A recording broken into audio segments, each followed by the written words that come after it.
Alright, so this is the YouTubers part where they talk about.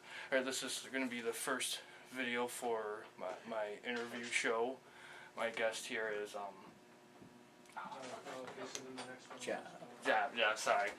Alright, so probably just, a little bit about yourself. Oh boy. Okay, so I'm Jeff Miller. I'm owner of Wargames North. We've been in business here in Cadillac for about 9 years. I have a family and a bunch of kids, and operate a game store. That's kind of what I do. I'm here 6 days a week, just maintaining the business and supporting the local customer base. Cool. What influenced you to get into the business? Well, being in business has always been something I've always done. Kind of ending up running a game store was kind of accidental. I was actually working, and I had found out that there was another game store in town. And I went and spoke with the owner of the game store, and I'm like, hey, I play Magic the Gathering. I would like to run tournaments in your store. And he's like, well, here, you can use this corner and run tournaments. Well, after about a year, he had some family issues. He decided to close down. And so for about a year, I was running Magic tournaments out of my garage, out of my house, wherever I could find a room to sit down and, have people play. Well, about a year from the time the first one closed, I ran into him again, and I'm like, hey, let's do the game store thing again. And he's like, yeah, I'm in a better place now. Let's do it again. And so we opened Wargames North. Well, about a year after that, he's like, I'm really not wanting to do the game store thing anymore. He was originally from Lansing, and so he moved back to Lansing, and I'm just like, okay, now I own the game store. Well, and I owned part of it before, but now I own all of it. So. Now, do you have do you have any other stores like this? Yep.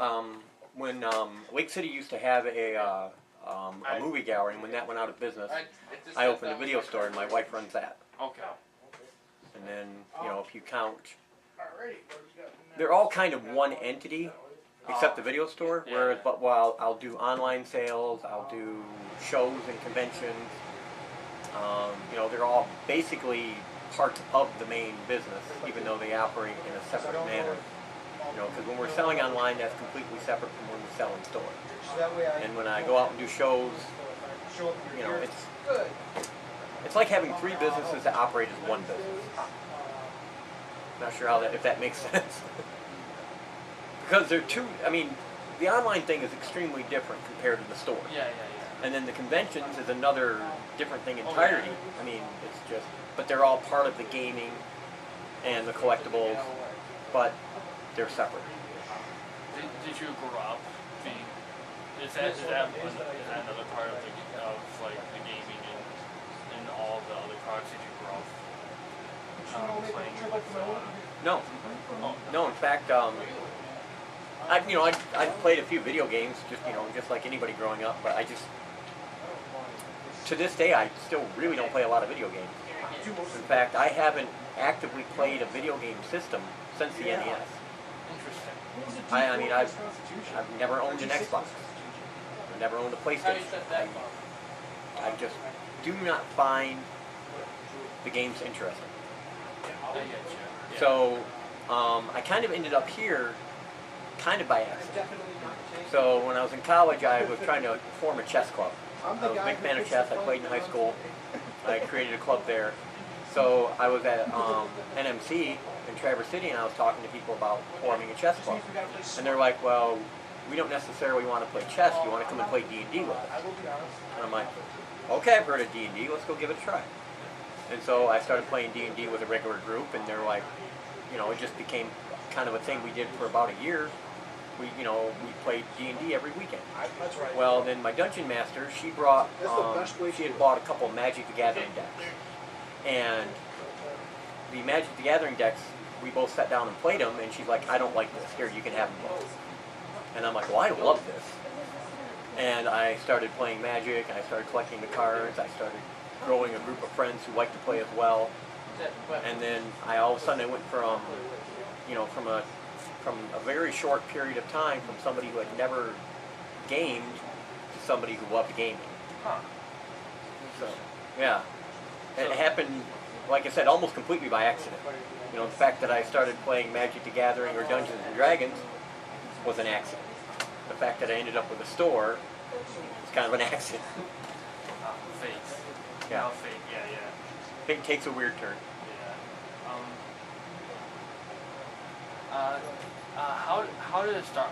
How did you start like the business? Like what's different from business now compared to when it started? Wow. So all through my entire life, I've been creating one type of business or another.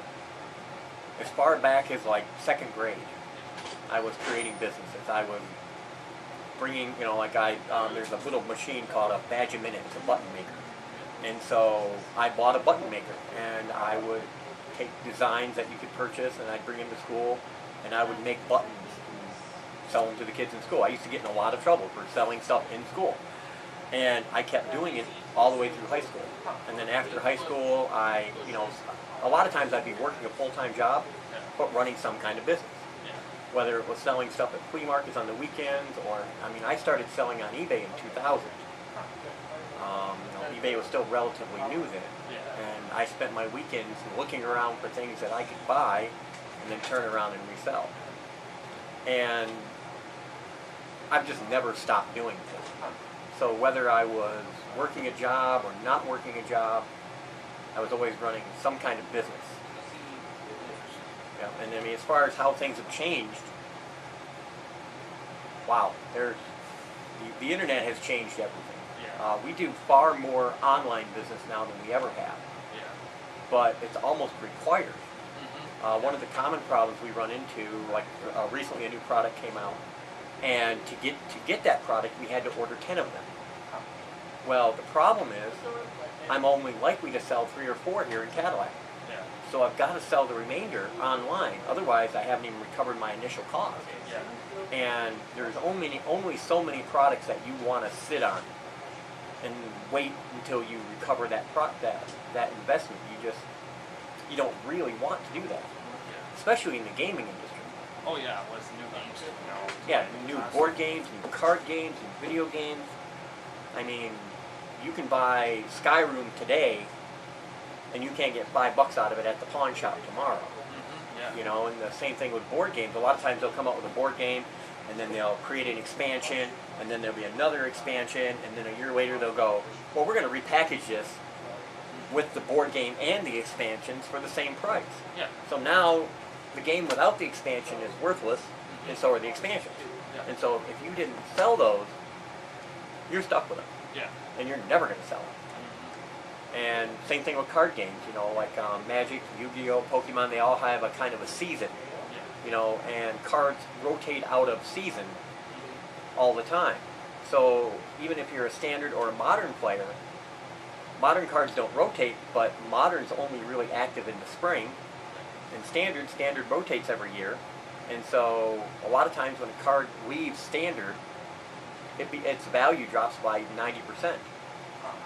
And so if you have that card and you didn't sell it before it rotated, you're never going to sell it. And so the gaming industry moves extremely fast. And it moves a lot faster than it did 10 years ago. And so everything is literally changing all the time. I don't know how many times I've missed out on different products because I looked at it and said, man, I just don't know if that's going to sell or not. And all of a sudden it's a big hit and everybody's looking for it. But, if there's one big hit, there's 5 ones that didn't hit at all. And so here you bought, 20 of this item, and you sold 2, and the interest just disappeared. And you're never going to sell the other 18, I don't care how you try. And so it's like throwing darts at a dartboard that isn't in the same spot every time. It's very tricky.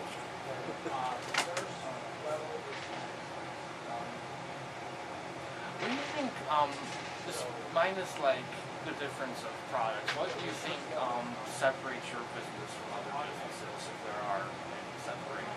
Well, other businesses in Cadillac or the rest of the world? Just in general. Okay, well, I think game stores have an issue where they have to be everything to everybody, especially when you're in a small town.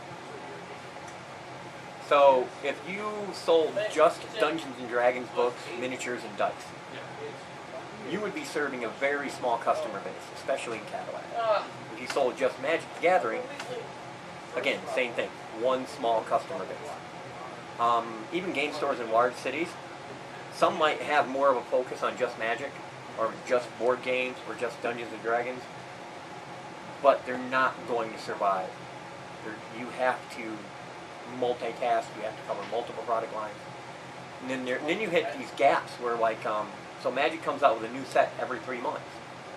So June comes out, new set, you sell a lot of product. Well, we don't see another one until September. Or, whenever the next one comes out. Well, I think the next one comes out in July. So May and June, we haven't sold a lot of Magic.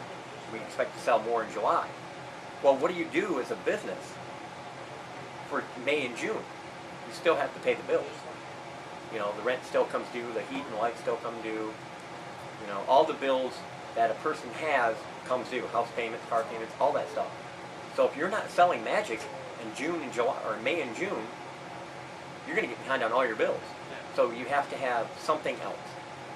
Like Dungeons & Dragons puts out a new book every few months. Warhammer 40K puts out new models every month. If you don't have something new for the hobbyist to get excited about and add to their collection, you're not going to make any sales. So if you just did Magic, you would be screwed 8 months out of 12. If you just did Dungeons & Dragons, you'd be screwed 6 months out of 12. And so you have to do it all. I don't know too many game stores that can simply focus on one product line. A lot of times you hear in business, do one thing and do it really well. That doesn't work. You better do multiple things and do them really well.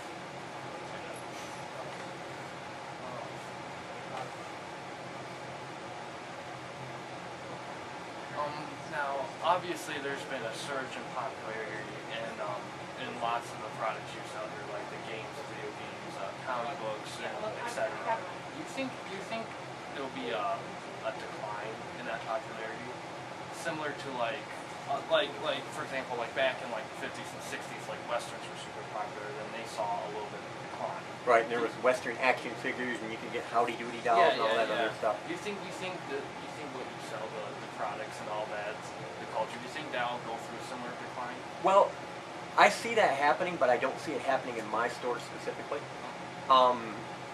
There are fans, and then there are enthusiasts. Yeah. Now, fans are the person who's like, oh, I've just watched the Wonder Woman, and now I want a Wonder Woman statue, or a Wonder Woman keychain, or a Wonder Woman t-shirt. Well, I don't carry that stuff, because it's not gaming related. It's not comic related. It is a comic character on a t-shirt. But as far as I'm concerned, that's not comic related. It's not a comic book. So you're always going to have the comic book fan. And he's not going to buy more comic books because of the Wonder Woman movie. He's still going to buy the same amount of books he's always bought. So like you see like FYE or GameStop, they're starting to carry a lot more fan-based stuff that isn't part of their genre necessarily. Yeah. GameStop's carrying pop vinyls. Magic. But they're just, they're not, that's not really their core business. Yeah. They're trying to make a quick buck off of a current fad. Yeah. Well, when that fad goes away, they're going to get stuck with stock. I mean, they're going to make some money along the way. It's probably not going to be all bad for them. But they're going to get stuck with inventory. Whereas a store like mine, I don't chase after the fads. Yeah. I do carry some of that stuff because it just kind of happens. A lot of stuff that is not necessarily our core business comes from collectors who've already bought them. Yeah. Like I have a huge pile of pop vinyls up on the wall there. I didn't intend on buying any of them. A customer came in here and said, hey, I'm moving to Nevada. I need some money to move. I don't want to take all these pop vinyls with me. What would you give me for them? Yeah. And so, he was willing to move them at a price that I could still make some money on them And even if they, lost half their value, I still wouldn't lose anything. Yeah. Whereas if I had bought them through normal distribution, I would have never bought them. So, as far as like changing trends, this store was here before a lot of this pop culture stuff had gotten out of hand, and we'll still be here afterwards. Do you think it has gotten a little? Do you think it has increased to a point where you think it's going a little overboard now? Well, I feel like, when you look at the movie theater, there are so many pop culture things going on that I think it's pushing out other movies. Yeah. Like especially here in Cadillac. It's only 4 screens. There's so many great movies, especially because I own the video store. I'm aware of them coming out. That I would have loved to have gone and seen at the theater, but because it's only 4 screens, they have to focus on the 4 that are going to make the most money. So a lot of great small films would never come to Cadillac. Oh yeah. And I know that's we're kind of in a weird bubble here because we only have 4 Cadillac. That's fine. Sorry about that. Okay, so kind of like what I was saying, when there's just all the media is dominated by superhero movies and stuff like that. I mean, think about how many horror movies did we used to get a year? Oh, like back in the 80s? Yeah, I mean, we used to get 10, 12 movies a year easily. And now we're getting 3? Oh yeah, and the sad part is like, I remember it was my sister's birthday, and there was like movies like Fury were playing, and one horror movie was playing was Ouija, which had like 7% on like Rotten Tomatoes. Yeah. And I just like, I don't want to see this movie, but I ended up seeing it, and not good. Right. Not recommended. So, when those genres can't be profitable, the production quality is going to go down. The amount of money the studios are willing to put into these projects goes down. And not everything can be a Blair Witch project where you spend $500,000 and you do $20 million gross at the theater. It doesn't work that way. I mean, that is an anomaly. And so, you used to be able to go into Walmart and you'd be able to buy, a Tiger shirt. Now it's like, oh, X-Men, Spider-Man, Batman. Yeah. I just want a Tiger shirt. Where do you get one of those? Yeah. All this merchandise is pushing other things to the side.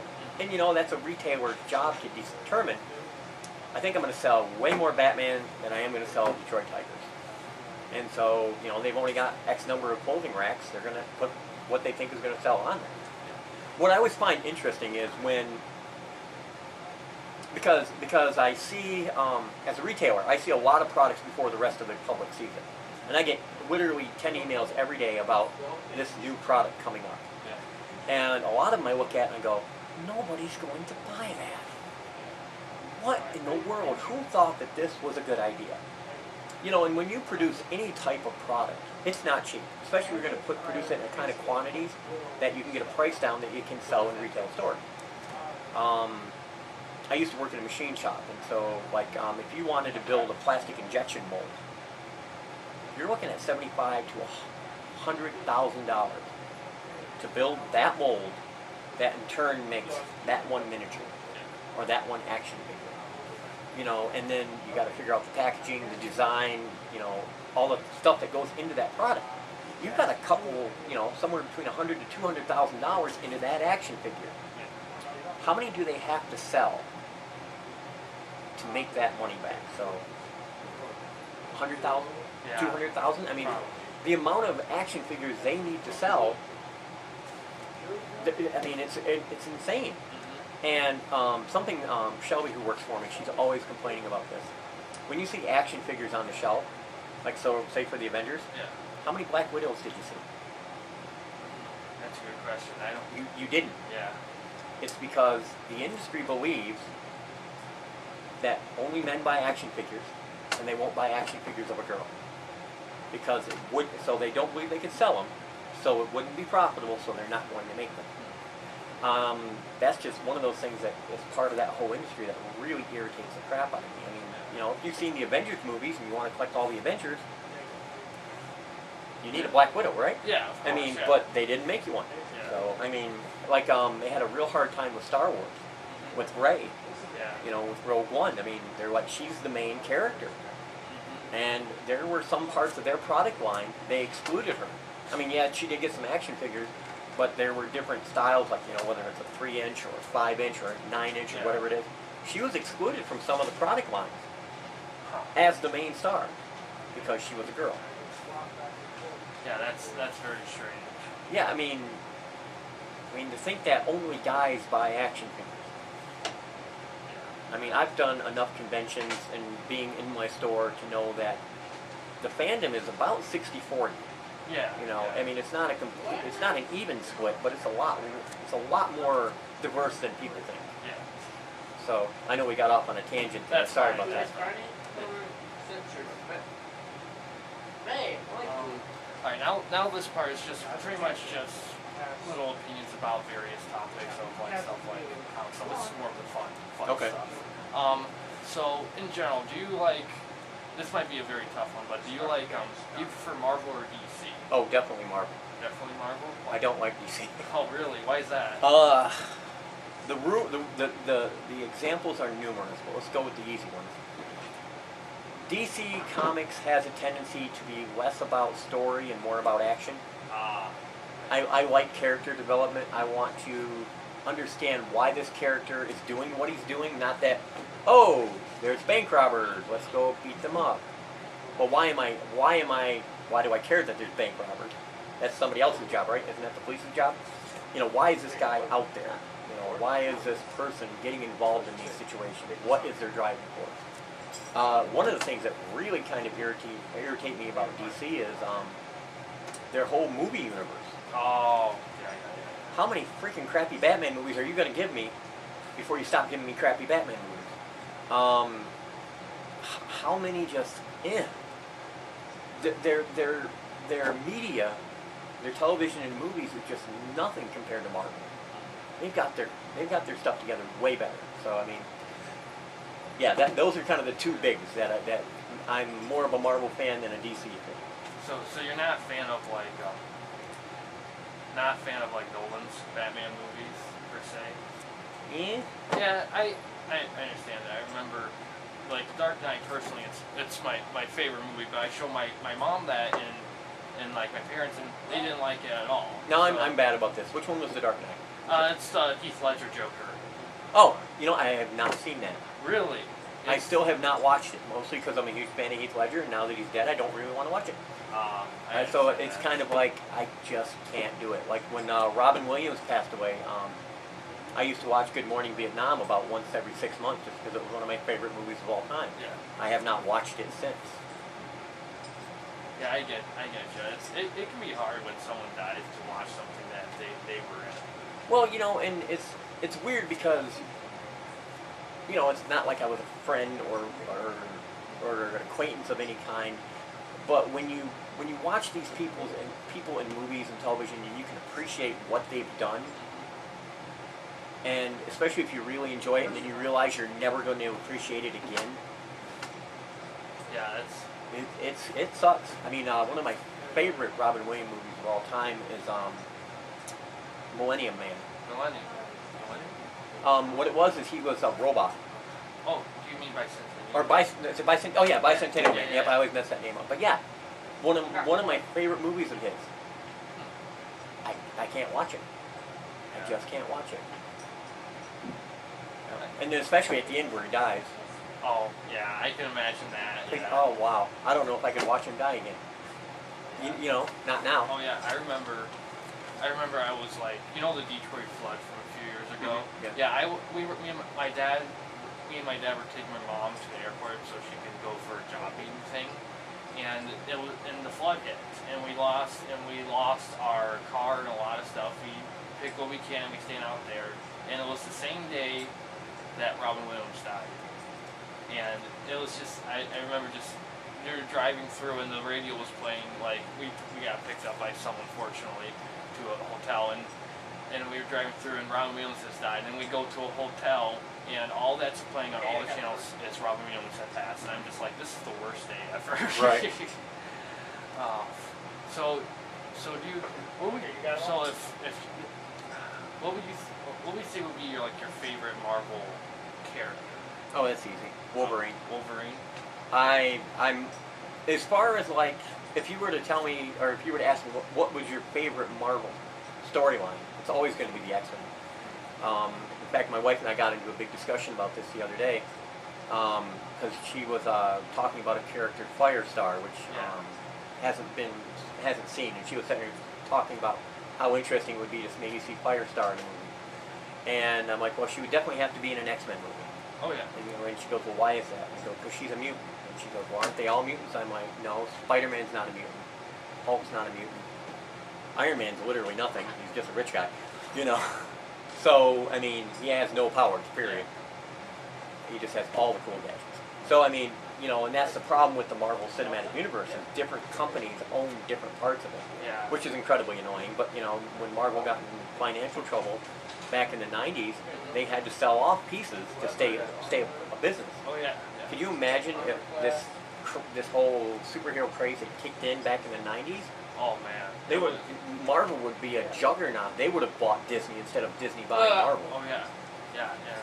What was I gonna say? Oh yeah, and it's weird because with Fox owning X-Men, it always feels weird because since X-Men's like its own like.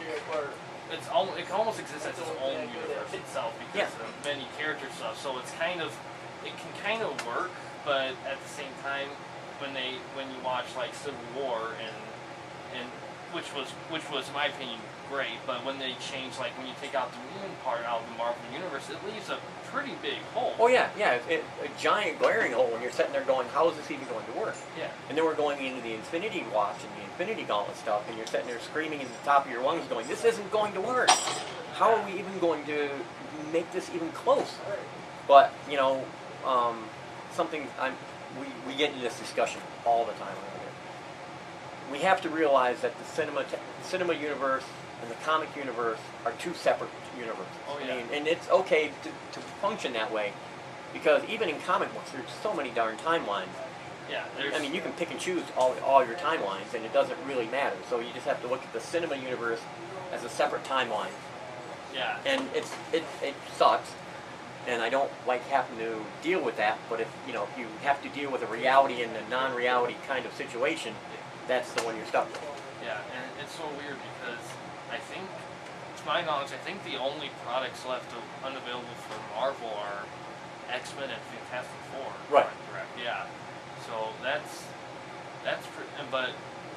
but I did hear, heard of the Venom movie coming out. Yep. Yeah, they said that for now it's not a part of that Marvel universe. It's just a strict Sony product, which I found very strange, considering that it's unlike now, at least. And the one thing about back before pre-Marvel universe is that if you want to do a solo superhero movie, it may not be great, but at least you can focus on making it just that part. Now when you have all these different movies, you have to. It takes. I remember reading or seeing something where like a lot of like with the Ant-Man thing with Edgar Wright, when he left the project, he left it because after being there for years, is because he said Marvel had such a strong grip on creative control that he couldn't get the vision out that he wanted for the movie, because Marvel wanted it to be very close and similar to all the rest of Marvel movies, so they'd be in the same universe. Right. Yeah. And that's kind of the thing about the other movies, is that since they were their own world, directors and most people, they can take more chances with the story. Right, so he was forced to conform to universes that had already been created by people who had more director freedom. Mm-hmm. So I can see why that would be kind of an irritating thing to deal with. I mean, Marvel does a pretty good job though. Like even though for example, Winter Soldier, even though it's a superhero movie, you feel like this is a different kind of superhero movie than let's say like Iron Man, or like Incredible Hulk with Evermore, and I felt more like a fugitive, kind of on the run type story. Well, right, kind of a whole Harrison Ford Running Man kind of thing. Yeah. So they do a pretty good job. DC's DC's a little weird though with what they're doing. Yeah, don't get me started on DC. I do like the whole. I mean, they're basically following Marvel's storybook. Oh, let's explain the origin of a bunch of superheroes and then bring them together in the Justice League. Well, that's what they did with the Avengers. Yeah. You know, so they're copying that. You know, they're copying that model because it works. And you know, DC's been around longer than Marvel. Why is DC copying Marvel? It should be the other way around, yeah, right? It is weird, and it's so weird. I remember first. It's like before Wonder Woman came out, I was looking back, like, so far in DC universe, there's been 3 movies, and only one of them's been a solo album, and the rest of them have been group movies. Yep. And it's kind of, and I wouldn't mind if it started like that, like similar to how X-Men started as a group, and if X-Men like and then it slowly went into different movies. Like if X-Men Origins Wolverine was a hit, they probably would have done more with that, but it just seems kind of like confusing. Like it's like where are you going with this? Are you being like Marvel or are you being like X-Men? You know, it's a little strange. Now here's something I was thinking about with the Marvel universe that kind of irritates me. It's like, how many times do we need to reboot Spider-Man? I mean, doesn't Spider-Man have like literally decades of storyline? Mm-hmm. Yeah. I mean, it's because you couldn't get the actor again. You know, why is it this is our 3rd reboot? Why? I mean, there are so many great Spider-Man villains that, you know, I mean, that we haven't even touched on. Oh yeah, definitely. I mean, like I would like to see Carnage. That would be interesting, seeing a lighthearted hero like Spider-Man go against someone as sinister and diabolical and very, very like gruesome like Carnage. Right. Not only that, but I mean, oh my God, the number of freaking villains we haven't even touched on is endless. Oh yeah, yeah. And they're like, well, we can't keep the same actor apparently, so we're gonna have to reboot. And it's like, I can't even think of who the second one was. Andrew Garfield. Yeah, I mean, what's he doing? Yeah, it's like, I remember, and it's like, to their credit, Marvel's credit though, I do know for sure that they're not gonna just go through the typical origin story. They're just gonna be like, they're just gonna have Tom Holland just go straight to like an adventure after. And I'm okay with that. You know, yeah. The good thing is about this new guy, Tom, is he actually feels more like a young teenager. Yeah. Whereas the 2 previous ones were like, okay, these guys are definitely college age, you know, and you're not getting kind of the real feel. I don't know. I'm trying to remember back, when did Spider-Man in like his, you know, age, when would it have been more appropriate? So it's interesting. Yeah, definitely. Now this is a different topic. What would you say would be your favorite, like, because you said you like the old school video games. Like, what would you say would be your favorite system and game? Oh, it's easy. Tetris on the NES. Interesting. Why is that? I'm a puzzle solver. Yeah. I am really good at Tetris. I have never lost a game to anybody. If someone comes in and say they're really good at Tetris, I'll pull out an NES and I say, play your best game. I'll even give you 3 tries. Give me your best score. I've never lost. Okay. And I agree with you when you said about games being, because games are different now than they were back then. Mm-hmm. Like nowadays, when I see a game, I'm like, that looks like a great movie. I don't know if I want to actually play it. Right. Yeah. But it looks like I would like to see it as a film, even if it still is CGI or 3D. I would still like to see it as like gameplay. I don't. You know, it's now, see, I played the original Final Fantasy, which is, you know, one of the early story-based games, and, you know, it's, once you beat it, you can kind of go back and, you know, try a different character mix and stuff like that, and I think I beat it, like, on every possible combination, from the hardest to the easiest, and, you know, like, I remember cutscenes, when we started getting cutscenes with, like, Ninja Gaiden. Yeah. It's like those were kind of a fun add-on. Yeah. But now, some of the games, it's like, half this game is cutscenes. Yeah. Why am I even playing this? Yeah.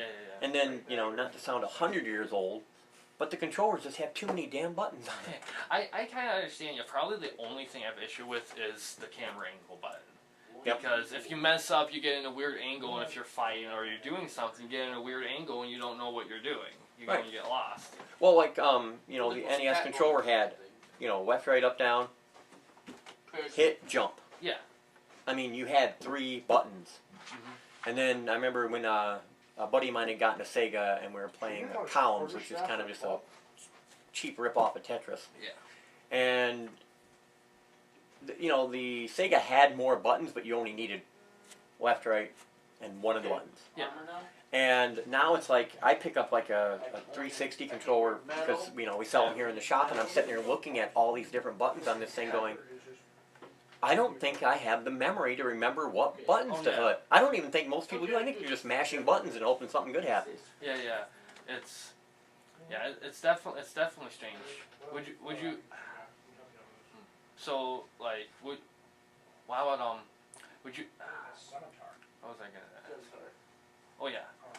So would you say what would you say would be your least favorite video game? Like I've heard a lot about Atari ET. Oh gosh, yeah. I mean, as far as systems go, there were a lot of horrible systems early on, and mostly because they never had a chance to develop because the technology was moving beyond them. Yeah. You know, and besides, you know, like, you know, we look at that now. You know, like every 4 years we get a new Xbox. Mm-hmm. You know, and is it because the technology is moving forward, or they just want to sell you something new? Yeah. Which is kind of one of the reasons any kind of gaming I still do, like I play Minecraft and I play World of Tanks, but I play them both on a laptop because the technology is not going to move beyond my laptop. Mm-hmm. I mean, it could with video card rendering and different stuff like that, but I mean, for the most part, it's not going to move beyond my laptop. I don't like the trap of you have to buy a new system if you want to play the new game. Oh yeah, that's always terrible, because I remember when I was younger, when I was in school athletics, I like to play Madden, you know, and it's like, okay, I want to get the new Madden, but I have to get a PS3, and it's just like, okay, I guess, and it's just like, it's just kind of weird, because you think nowadays we would be able to make systems that can play any one of them, you know. Right. Well, not only that, you know, kind of back to your early question, there was a game called the Odyssey. It was actually like a mini computer / video gaming system. They were gross about ripping off Atari. Oh yeah. They had their own version of Pac-Man, their own version of Asteroids, their own version of Dig Dug, but they were considerably cheaper. Mm-hmm. So I mean, it was okay. Yeah. I mean, I would have much rather had an Atari. Oh yeah. But I mean, I think as far as like my least favorite systems, that would be the one. Mm-hmm. But then, you know, jump forward to what we were just talking about. I can't think of anything else where you're forced to buy an expensive add-on to play a system. Mm-hmm. Now, yeah, there's been like add-ons to gaming systems forever. Oh yeah. You know, like Atari was good for that. You needed a special controller to play this game. Yeah. But, you know, you were looking at a $20 controller and a $20 game. Now you're looking at a $400 system and an $80 game. Yeah. And I'm like, this is ridiculous. I mean, think about it. A CD or a DVD has been exactly the same for over 20 years. Yeah. Why do you need to keep changing the system? Yeah. I mean, it would be great if you could buy that Xbox One and put it in your 360. Okay, you're not going to get the same graphics quality. Yeah. But why shouldn't it work? Yeah, and it's like, because now it seems like, I mean, I remember back then the frequency of making new consoles, like in Atari, like it was like 2600 and 50 something, so on, and it's like like Nintendo, they only had like I think NES and then SN. NES, Super NES, and I thought there was a third one. Was there a 64? Yeah, the N64. Yeah. Yeah. And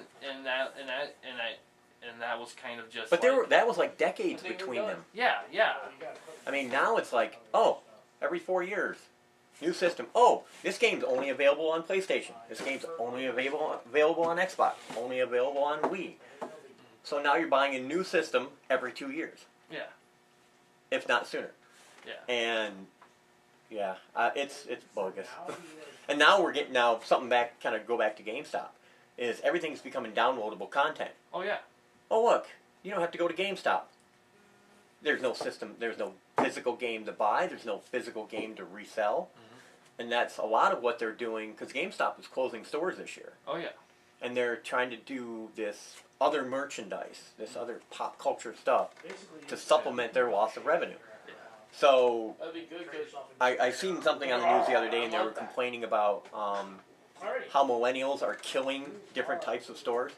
Like millennials don't eat at Applebee's, so Applebee's is hurting, and they don't shop at this particular store or that particular store.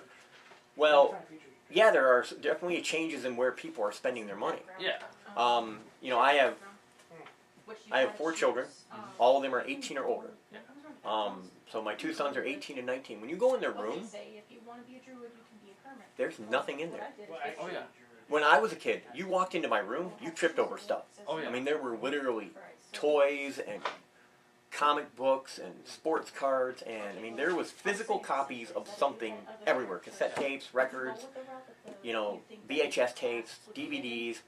I mean, there was physical representation of everything I owned in that room. Yeah.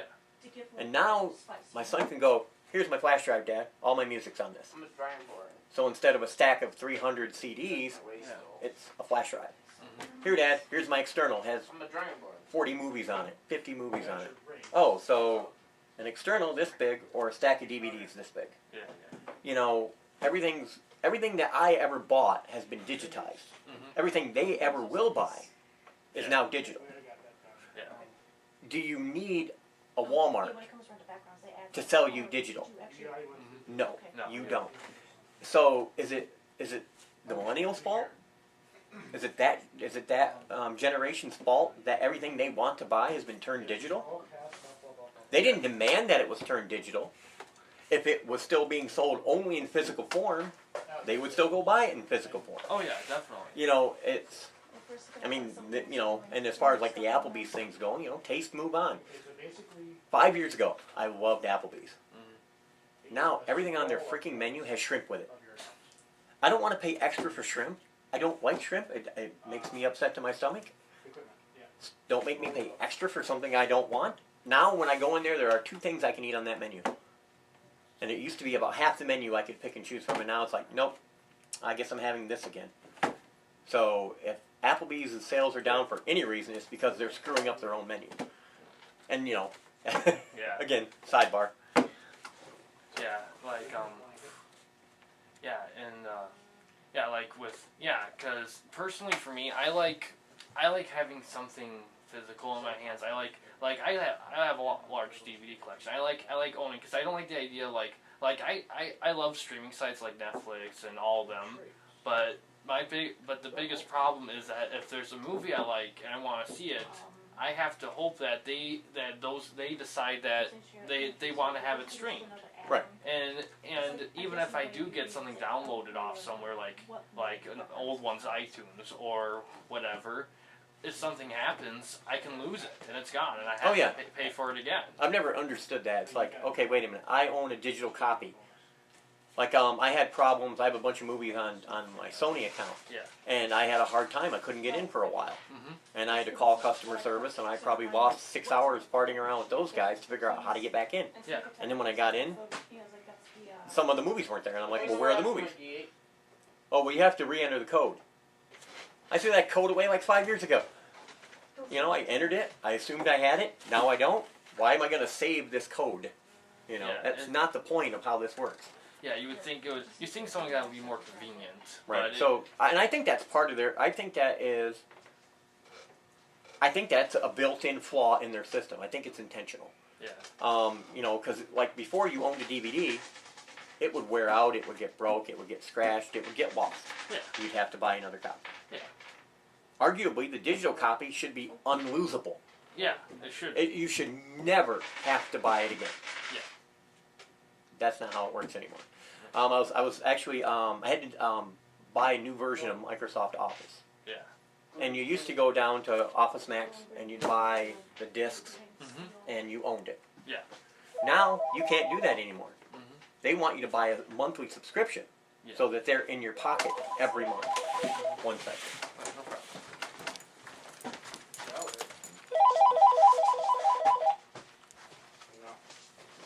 Don't want to talk to you, okay? All right. Next question. Okay. So,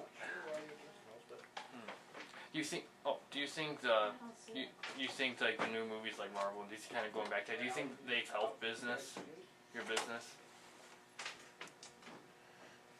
I would say it had to have, Mm-hmm.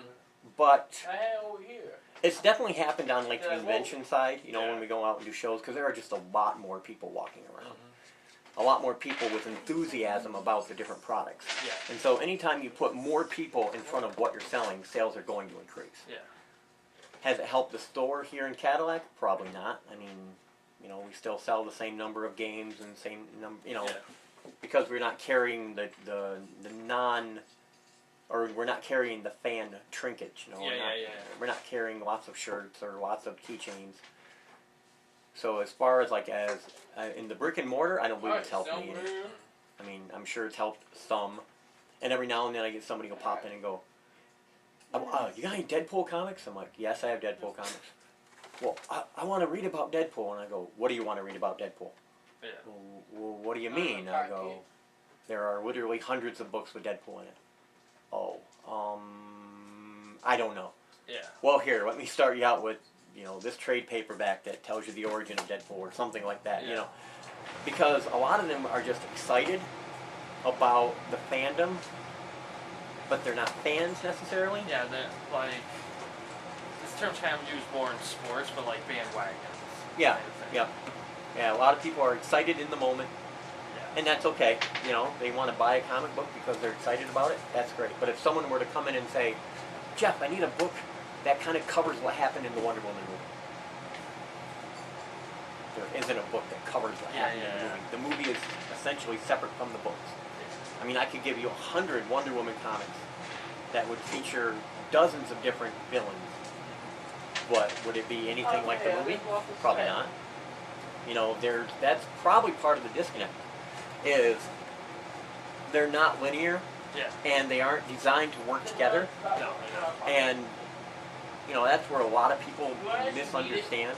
In fact, I get parents in here from time to time who are like, my son's really into this. What do I buy them?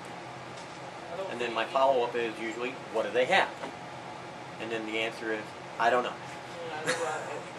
And I'm like, I can't help you. A friend of mine recently just bought a book for somebody and gave it to him, and they're like, I've already got it. And he's like, well, can I return the book? And I'm like, no. Now you have a copy. There you go. Yeah. I mean, you know, it's and that's one of the biggest problems about owning a game store, is when you're a parent or a sibling of somebody who has collectibles, unless you're immersed in their collectible, it's impossible to buy something for them. Yeah. Because you don't know what they know. You know, like with Magic, there are literally thousands upon thousands of cards. I think something like 20 or 30,000 different cards. Yeah. And I have someone, and it inevitably happens, someone comes in and goes, my son plays Magic, what should I buy him? Well, do you know what color he plays? There's colors? Yes, there's colors. Well, here, this is a good item. And that's all, and a lot of times that's all they really want to hear, Yeah. is that they will like this. And so you can kind of go one of two ways with this. You can go, here's something I think they'll like, and you're just guessing. Yeah. I mean, you're making your best educated guess, but you're probably wrong. But they still want to buy them something. And then the other way you can go is, well, bring them in. Or buy them a gift certificate so they can come in and spend the money on something they want. But a lot of people hate giving out gift certificates. They feel like they haven't thought about it hard enough. Yeah. They feel like they're cheating. I'm like, no, you're actually doing the smart thing, because you're not buying them something they already have or something they can't use. And it's hard too, because like you said, like back then, I mean, if you like something, people would know. Like if you're a parent, you step in your kid's room, you would see posters and toys and all those exactly. things. And nowadays, everything's online and everything's through accounts and all divided up and stuff. That it's much more individualized. It kind of cuts off that kind of being able to learn about. Yeah, like for example, when I was a kid at Christmas, I wanted Legos and I wanted Star Wars figures. Yeah. And my parents would walk into my room and go, okay, he's got Darth Vader, C-3PO, Luke Skywalker. I bet he doesn't have this, this, or this. Yeah. And that's what would show up in my stocking. And You know, they bought all my Legos in the past, so they knew what I already had. Yeah. I mean, there's so many things, like my children all have accounts online. And I come in and they're playing different video games, and I'm like, where'd you get that? Oh, I just downloaded it. I'm like, oh, okay, so get you a subscription card to your favorite gaming site for Christmas. You know, 6 months of Xbox Live or whatever. Yeah, it kind of loses specialness. Yeah, you can't put it in a box, you can't put a bow on it. I mean, I guess you could if you wanted to be that guy. Yeah. Oh, here's a 12-pound box with a tiny little card inside. It's very strange because even, I mean, it's more convenient, but you definitely lose something with it, and it's kind of, and it kind of, you almost wonder if there would ever be like, if people would kind of start to want physical things again. I don't know. Yeah. I really don't know. All our entertainment has turned into digital information. Mm-hmm. And I'm just, just trying to kind of imagine where this is going or where it will end up. Yeah. I mean, I can imagine a day where everything you own fits in a phone. Or a device similar to a phone that you wear on your shoulder or on your hip. And, I mean, I think there's a company working on clothes that are self-cleaning. They're working on it for military applications. Yeah. I mean, could you imagine never changing your clothes? It would almost be like being like a cartoon character on a show, the ones that they always wear the same clothes all Right. the time, yeah. And they now have clothes that can change color. Could you imagine climbing out of bed, putting on the same clothes that you wore yesterday, programming in the color you wanted, the look you wanted? I mean, you would eliminate the dresser, the washer dryer. Yeah. I mean, you could literally, how they say, somebody left with the clothes on their back. Well, that's all you need, is literally the clothes on your back. I mean, and you can go anywhere in the world. Well, now you go anywhere in the world with the clothes on your back and everything you own in your phone. Yeah. I mean, I'm kind of wondering where anything will be in 20 or 50 years from now. Yeah. That reminds me of probably one of the positive things about this streaming is I've noticed that there's starting to become more free streaming accounts. Like some examples are like Crackle, Tubi TV, or for anime like Crunchyroll. Right. And it amazes me because I look on these and I think, oh, there's just going to be some maybe a few good ones, but a lot of cheap ones. But Crunchyroll has a ton of good ones. yeah, I mean, you could watch anime on there for the next 10 years and not run out of good and content. Tubi TV surprised me a lot because when I looked on there, they had a lot of good stuff, and I realized, and even looking in like Walmart, we see all those bargain binges of all these DVDs. They're releasing like, and I think it was a Mount Pleasant one, like DVD, like a container. They just throw random seasons of random TV shows in there. Yeah. Yeah, and it's real, and we have a surplus of entertainment now. Oh yeah. We have so much that a streaming channel can be free with commercials, of course, but be free and have high quality content throughout decades, and they can be successful with it. And we're kind of at this point now, and it's kind of. And from a movie aspect, if you're a movie fan or film or TV show like I am, it's pretty nice because you get so much exposure. But of course, there's also negatives of everything online. Now here's something interesting about that, and this is kind of something that I think about all the time. Now, when I was growing up in school, I lived out in the woods. We didn't have access to cable. So a lot of my friends at school would have access to cable, and they'd be talking about these shows that they've seen on HBO or what have you. And I'm like, HBO, what's HBO? When I grew up, I had 3 channels. I had CBS, NBC, and ABC on a good day. If it wasn't windy outside. And so I would go to school and I'd feel this disconnect because everybody's talking about this show they just watched. And now that's not necessarily the case anymore. We're actually seeing the same disconnect in a different way. Yeah. There is literally so much content out there that we don't have a kind of a shared entertainment No, we don't. bundle anymore. My kids watch shows on YouTube. I can't think of the last time they watched an actual network television show. Yeah. I don't even turn on the news anymore. I get all my news online. Oh yeah. I don't buy newspapers anymore. You know, I watch all my news on Yahoo or, you know, whatever it is. So I'm getting my news from one spot. You're getting your news from another spot. I mean, we wonder why there's so many damn news programs on television right now. It's like, well, who says what you want to hear? Yeah. It's not, you know, Dan Rather at 6:30 saying the same news to 300 million people.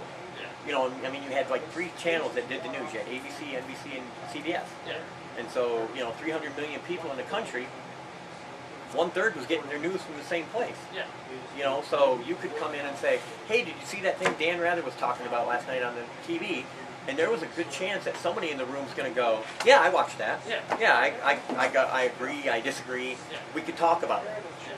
But now, wait a quick, we could have 20 people in the room who all got the same story from 20 different sources with 20 different takes on it. Oh yeah. And now, we can't talk about it. Yeah. Because you've seen it from one point of view, I've seen it from a different point of view, and I remember when news didn't have a point of view.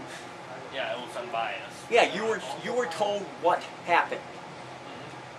You were told, you know, like, let's say for example, you had a bomb go off at an embassy somewhere.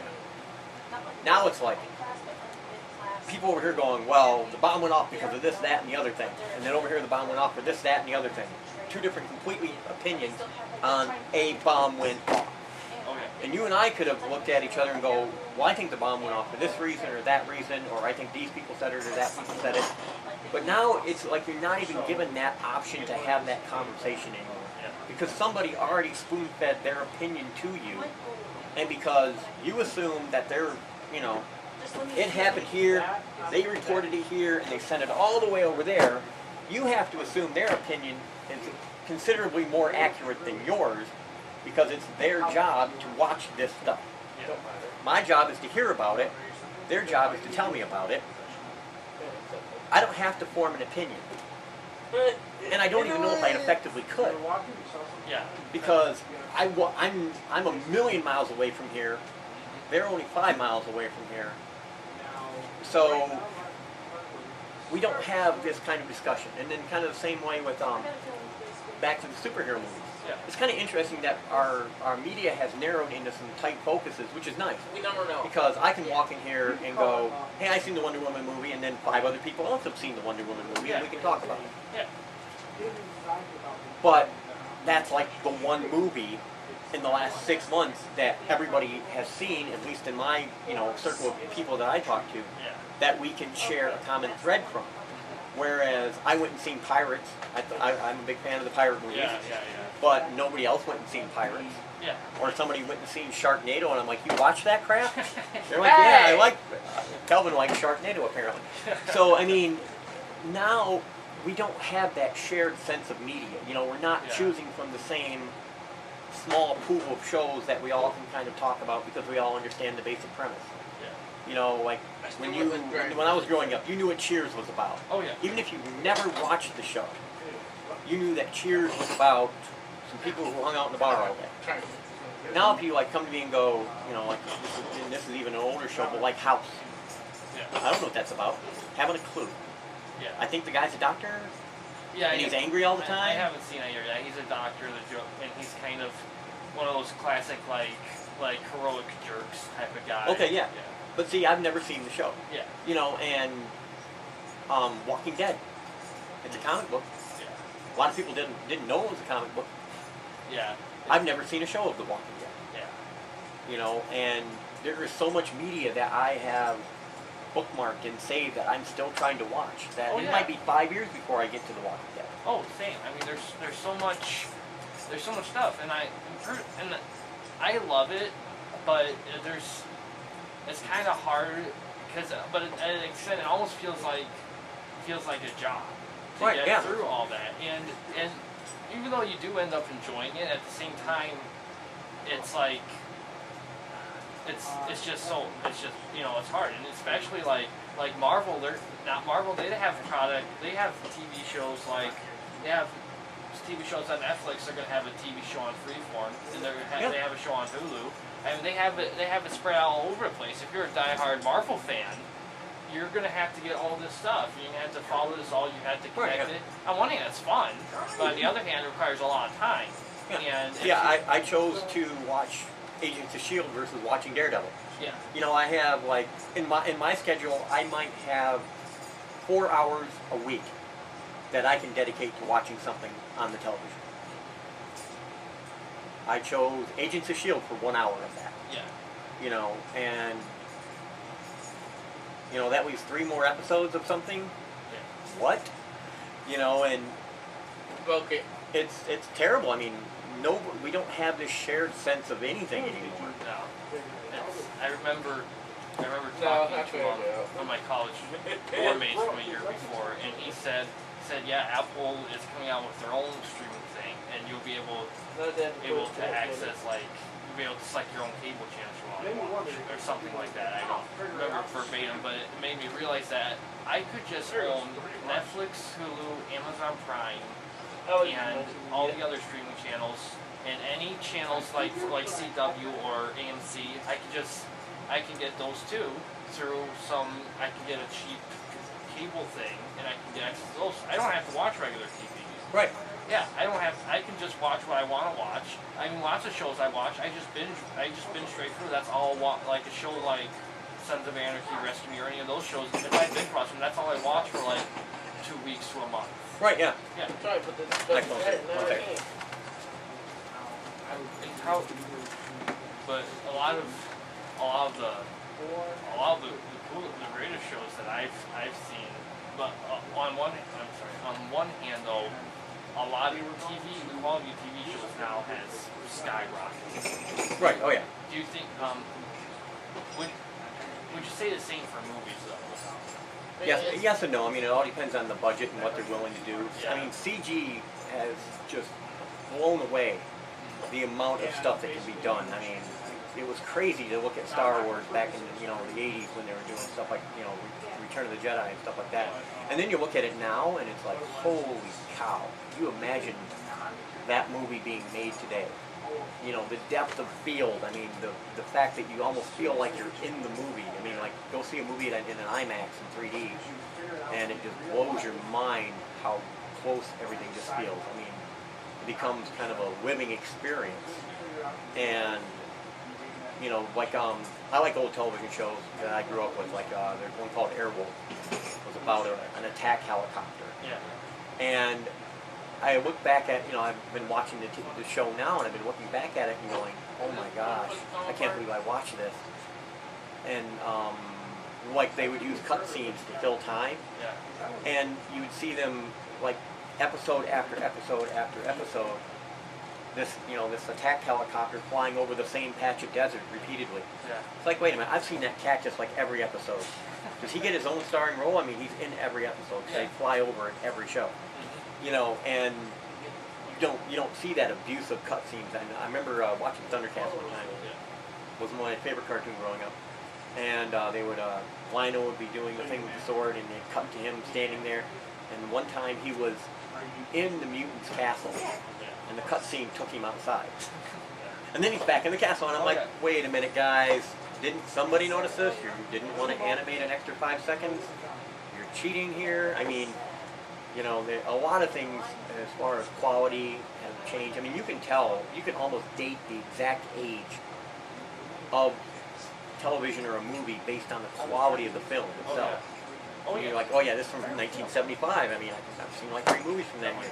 Yeah. And so yeah, everything has improved in quality-wise. Probably a big example of that for me when I grew up would be Power Rangers. Oh my God, yeah. Immensely. Like, especially like, and I've seen like, I was doing a paper on it, I saw some research, and it's like, yeah, it's based on a Japanese series, but running even longer than the American version. And I remember, and I saw some skits on it, and what a difference! Like especially the older ones. I don't know about the newer ones. I only watched the ones that had like when I grew up. Right. What a huge difference in quality in terms of like story and in acting. Well, not only that, like the fight scenes. I mean, the buildings went from looking like cardboard boxes they were knocking over. Yeah. And they got progressively better. Yeah. I mean, it was like watching 1960s Godzilla movies compared to now. It was terrible. Okay, I can put this. Well, that's all I have for you. All right. Well, hey, thank you for coming out. Thank Appreciate you. it. Thank you, and thanks for watching. Please subscribe when you get a chance.